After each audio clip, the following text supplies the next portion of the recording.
கர்த்தருடைய நாமம் மகிமைப்படுவதாக. இந்த நாளிலும் வேதத்திலிருந்து நம்ம ஒரு சில வசனங்களை நம்ம வாசித்து கர்த்தருடைய வார்த்தைகளை கேட்போம். எடுத்துக்கொள்ளுங்கள்.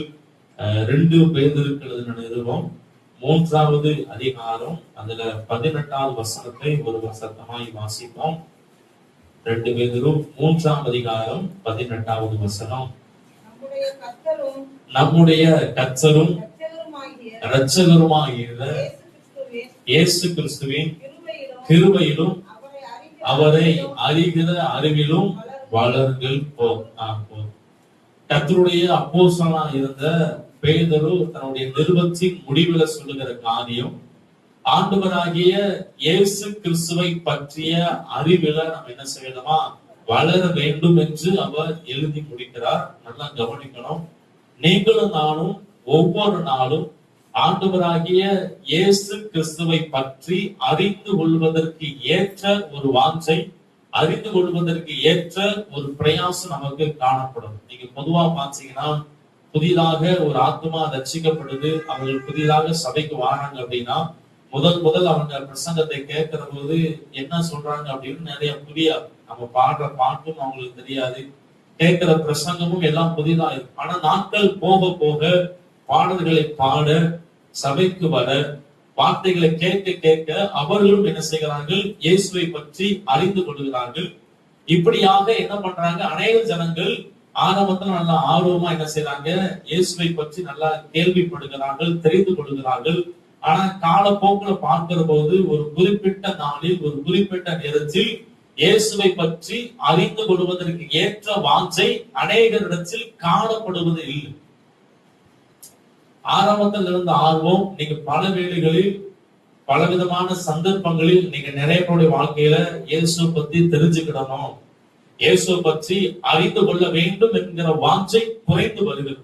அப்ப பேதுரு எழுதுகிறார், நாம ஒவ்வொரு நாளும் இயேசு கிறிஸ்துவை பற்றிய அறிகிற அறிவில நாம் என்ன செய்யணும், வளரணும். ஏனென்றால் வேதம் சொல்லுகிறது, ஆண்டவர் சொல்லுகிறார், என் ஜனங்கள் அறிவில்லாமையால் சங்காரமாகிறார்கள். இன்னைக்கு அநேக ஜனங்கள் வழிவிலகி போவதற்கு முக்கியமான ஒரு காரியம் வேதத்தை குறித்தும் இயேசுவை குறித்தும் தவறான கண்ணோட்டம் இன்னைக்கு அநேக ஜனங்களுக்கு வரும். ஏன் அப்படின்னா, அவர்கள் வேதத்திலிருந்து ஆண்டவராக இயேசுவை என்ன செய்யற சரியாய் அறிந்து கொள்ள.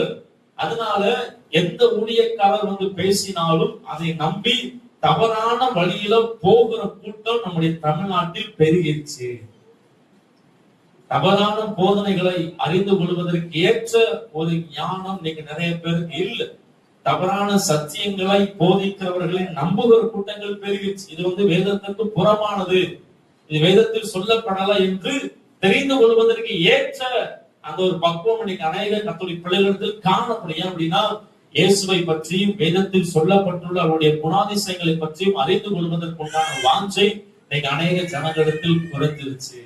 ஏன்னா நீங்கள் பிலிப்பியர் நிருபத்துல 3ஆம் அதிகாரம் 8ஆம் வசனம் நீங்கள் வாசி பார்த்தீங்கன்னா, பவுல் சொல்லுகிறார், இயேசுவை பற்றி அறிவினுடைய மேன்மைக்காக நான் எல்லாவற்றையும் என்ன பண்றேன், குப்பையாக நஷ்டமாக எண்ணுகிறேன். பவுல் சொல்லுகிறார், இயேசுவை பற்றி அறிந்து கொள்வது ஒரு மேன்மையான காரியம்.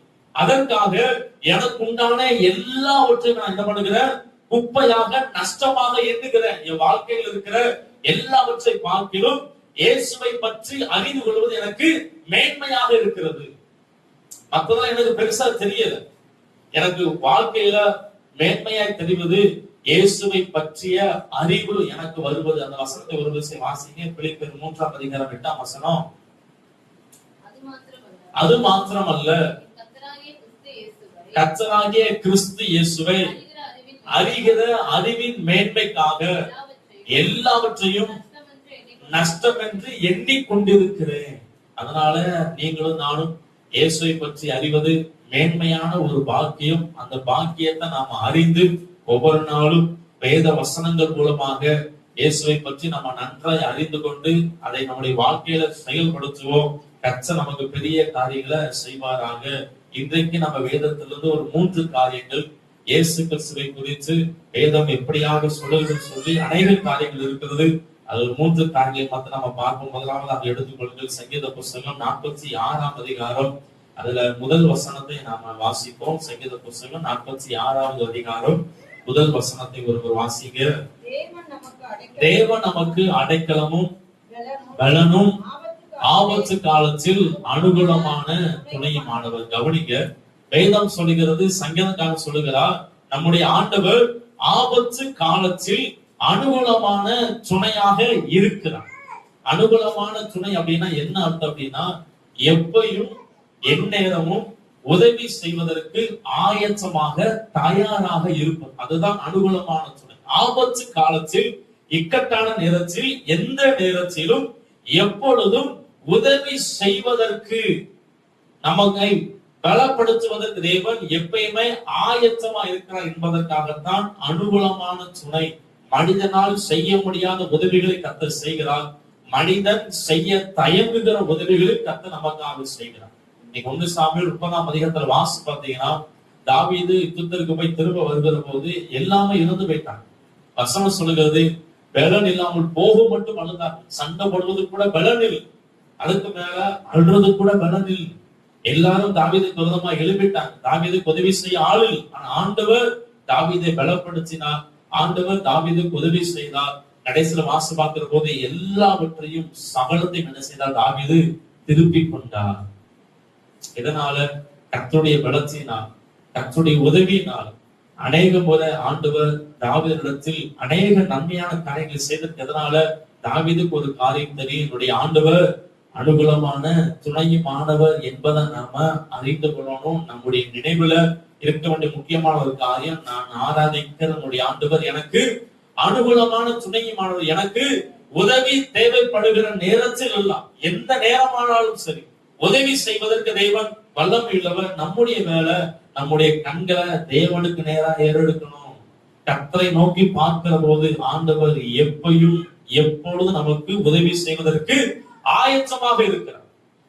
இன்னைக்கு இல்லப்பா நாளைக்கு செய்யறேன் அப்படிலாம் சொல்ல மாட்டேன். இந்த நேரம் வேண்டாம், இன்னும் கொஞ்ச நேரம் போதும் அப்படி சொல்ல மாட்டேன். எப்ப உதவி கேட்டு, காலையில போனாலும் சரி, மதியம் போனாலும் சரி, இரவு போனாலும் சரி, இல்ல நடுராத்திரில போனாலும் சரி, எப்ப ஜெபம் பண்ணாலும் கேட்பதற்கு, உதவி செய்வதற்கும் தேவன் வல்லமை உள்ளவர். அதான் அனுகூலமான துணை.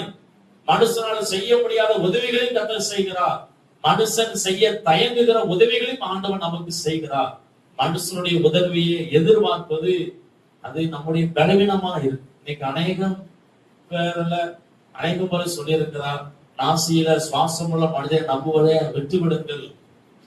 நாம மனுஷனுடைய உதவியை எதிர்பார்ப்பது அது ஒரு பலவீனமான ஒரு காரியம். உதவி செய்வாங்க, செய்யாம போவாங்க, அதற்கு நாம குறை சொல்ல முடியாது. ஏன்னா இன்னைக்கு உலகத்துல மனிதர்கள் அப்படிதான் இருப்பாங்க. கடைசி நாட்களில் மனிதர்கள் அப்படிதான் இருப்பாங்க. எல்லாருமே உதவி செய்வார்கள் என்று எதிர்பார்ப்பது தவறான காரியம். அவங்க செய்யலாம், செய்ய முடியாமல் போகலாம், அப்படிப்பட்ட காரியங்கள் ஆகிப்போச்சு. ஆனா ஆண்டவர் அப்படி சொல்லுகிறவரல்ல. நம்முடைய நம்பிக்கை முழுமையாக கர்த்தர் மேல வைத்துக் கொண்டிருப்போமானால் ஆண்டவர் எப்படியாவது நமக்கு உதவிகளை செய்ய அவர் வல்லமையுள்ளவர் இருக்கிறார்.